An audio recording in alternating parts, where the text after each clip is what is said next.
What's happening, MMA fans? Welcome to another edition of Stare Down MMA TV. This time, we're going to go ahead and talk a little bit about Alexander Gustafsson and his performance that he just had here last weekend in the main event against Thiago Silva, who was coming back from a year-long suspension. It was a great fight. It was a solid fight.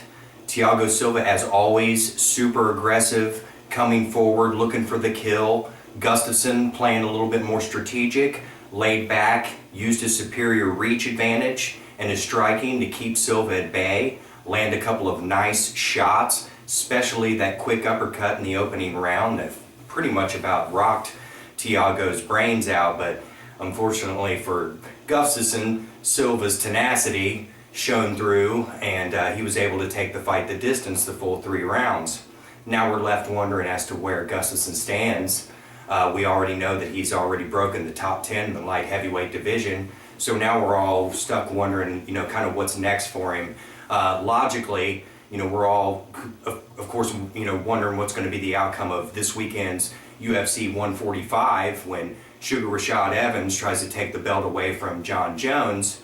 But, of course, the underspeak and, the kind of what's been laid out already is that Dan Henderson might be in line for the shot at the winner of next weekend's event.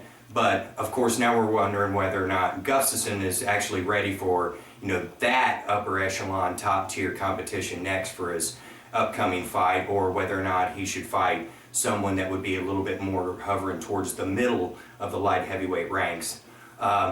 We've talked around here with the team and we've come up with kind of a logical scenario in that he should probably fight Phil Davis, who's also ranked in the top 10 at 205 and is Gustafsson's only loss in the UFC.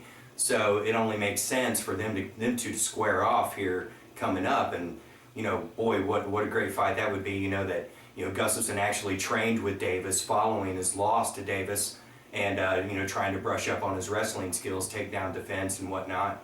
And we've seen the results of that here recently. He's been on a tear and doing quite well for himself. So I think that what we can expect to see is something more along the lines of that. Personally here with the team, we think that a matchup with Phil Davis is probably the next logical step for him. But we're going to go ahead and get out of here. I want to go ahead and give a shout out to my sponsors, multimonitors.com Super PC, my partners in crime Coalition Fight Music, the UMMAO.